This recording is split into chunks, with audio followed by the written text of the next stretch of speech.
Yes, something happened. So we were in this holding pattern together, and you had given up some of your jobs, and we were both trying to make a go of living by faith, and we were broke. Flat broke. And we needed money, and we were praying for money, and someone stopped at our house and asked us if we wanted a job. It was your cousin taking care of her severely handicapped daughter, and we knew it was an answer to prayer, another miracle. And at that moment, we said we knew we had to try, even though we were both a little bit unsure about being caregivers and what that would entail and personal needs and wiping somebody's butt and all of that. And so we met Tatum, and I fell in love with her. And she was severely handicapped, and and she couldn't communicate. She was like a baby. She could emote, but if we put a thing of ice cream next to her and said, "You can have the ice cream if you hit this button with your hand," because she could control her hand a little bit. Days. We did that for days to see if Hey she guys, could. this is not like I'm. So we started taking care of her, and we started getting a regular income. And we fell in love with her. I fell in love with her. I fell in love with her too. And it was kind of a love-hate relationship. You and her. And she was like my child. And her mom she was 24. So imagine taking care of a 24-year-old infant for 24 years. Look at me. With diapers. Well, I'm talking to these people. out there. And so am I telling you to imagine taking care of a 24-year-old? Well, I'm confused. It just feels good for you to look at me. I don't know what I'm supposed to do. If you look at the camera, am I supposed to look at the camera, or am I supposed to look at you? No, just look at me. Okay. All right. Go ahead. Simplify me. Okay. Oh. So, 24 years old, still diapered 3, 4, 5 times a day. Clothing, showers, feeding. Grinding her food up. And that's in addition to and all providing of the stimulation. emotional stimulation and movement that she needed. It's very, very, very taxing for Darlene, your cousin. And so I was in the process of becoming her guardian, and we were in the process of looking at a good life for her. And we had bought a house, and we knew that we were called to take care of her. We loved her. Mm-hmm. It was perfect. It was hard, but it was perfect. And then she died. 4 or 5 years into it, yep. Yeah. And that kind of rocked our worlds. But it was in the midst of knowing her that... Talk to them. It was in the midst of knowing Tatum, I think, that also started to define our relationship. Me realizing that, I started to realize, I believe, towards the end, before Tatum passed away, that I wanted to marry Shannon. And that thought started to come up in my heart. And I didn't want her to date other people. I realized how it freaked me out. And the thought of losing her freaked me out. What does it mean freaked you out? I would get super upset and angry and jealous and try all kinds of tactics to make her not want to go out with somebody else.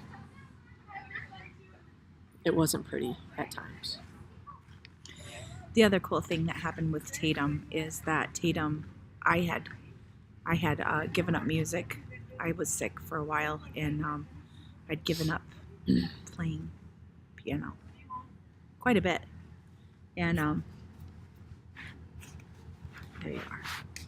And Tatum loved music, and so I started to play for her, and I started to write songs and pull out songs that I had written and just entertain her, and she would just sit there for hours, and she'd do that with her when she loved it. She loved it. So we she helped me to want to give it to someone, give music to someone else. And when she died, I knew that if I could impact a handicapped girl that couldn't speak to that extent, that's what I would do in the world. And so that's what I've been doing for the last 10 years. And that's kind of set us on our trajectory here. You asked me to marry you probably 7 years ago. But you had not transitioned to being a man at that point. I'd ask you. I hadn't fully transitioned. Yeah, and so I couldn't imagine. I didn't want to marry a girl. There wasn't anything inside of me that wanted to marry a girl. I was attracted to you. I could imagine marrying you, but I couldn't imagine living in a world where I was married to a woman. That was too much for me at that point. And so then I said, I committed that I would at least not date anybody else. Whoa. So I asked her. She kind of said no. I was a bit devastated, but understood.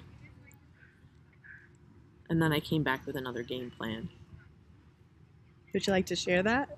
Which was, would you be willing to commit to me? And she said yes. So we started another different kind of holding pattern at that point, where we were not actually boyfriend and girlfriend, but I was not going to date anyone else. But something had broken when Shane asked me to marry him, because I knew the great courage that it took for anybody to want to marry me. That's true. Just kidding. Sorry, my nostrils. Anyway, so that was 3 years, probably 2.5, 3 years of us living together in that situation, and really kind of coming to terms with, I just needed to wrap my mind, because it came as a complete shock to me, you asking me to marry you. And so all of what that meant for me and what that could look like, and what I wanted. And I realized that I was in a holding pattern, some kind of holding pattern, where I wasn't, I didn't feel alive. I didn't feel like life was moving. I felt like I was being scared of something, and I knew that it was being scared of committing to Shane. So we had a turkey talk one day, and I said, okay, this is how I feel, and I think I want to move. And I said, I will commit to marrying you in a year if nothing happens, and we will see if there's fruit. Is that kind of what I said to you? Yep. You said, okay, so I will marry you in a year if I feel like there is movement in my heart, in our relationship, and my heart, and in the world. If we see fruit, if we see good fruit, that's what it was. Yeah. I don't really like the word fruit. I know, fruit. Anyway, so we started to plan a marriage, and we planned it to be in Hawaii on the beach with my sister and her family.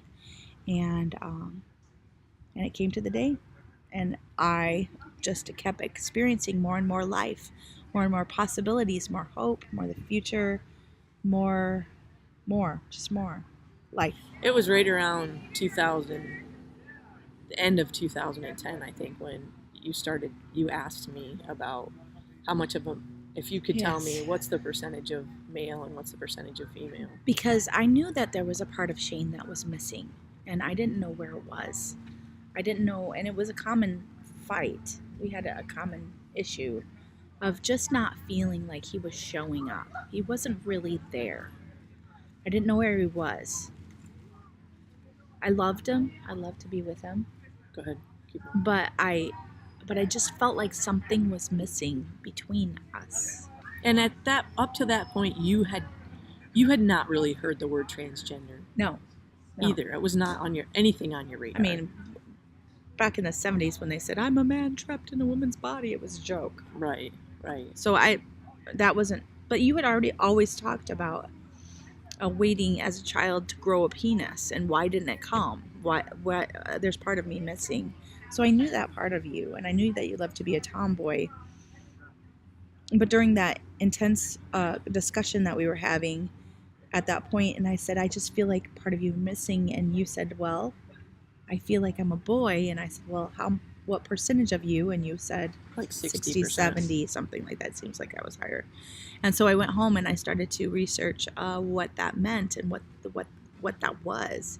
And I came up with the terms gender dysphoria and transgender. And I showed Shane and I asked him if it's possible. It wasn't a him then to me. He was a her.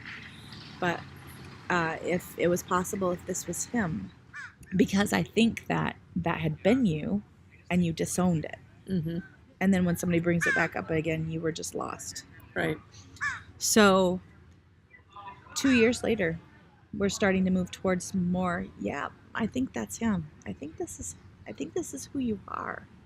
I think this is who you are. And as you moved into that, I felt more like I saw who you were.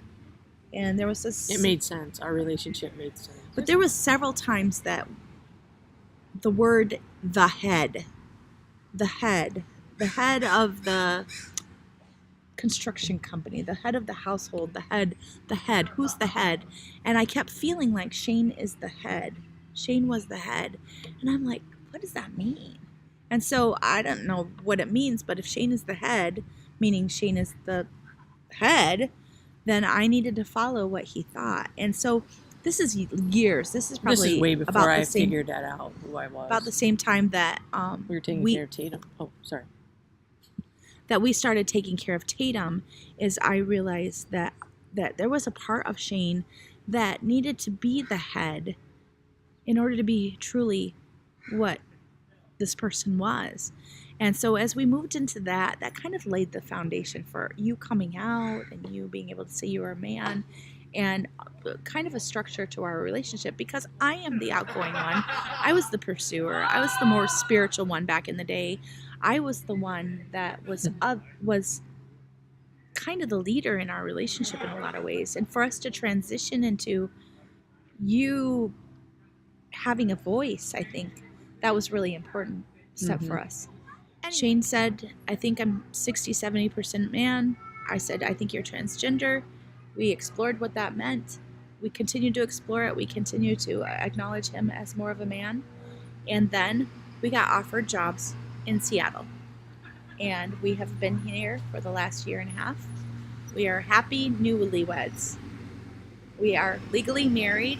Shane has transitioned from Shelly, which is what his name was before, to Shane this last year and a half. Mm-hmm. And we are enjoying ourselves very much.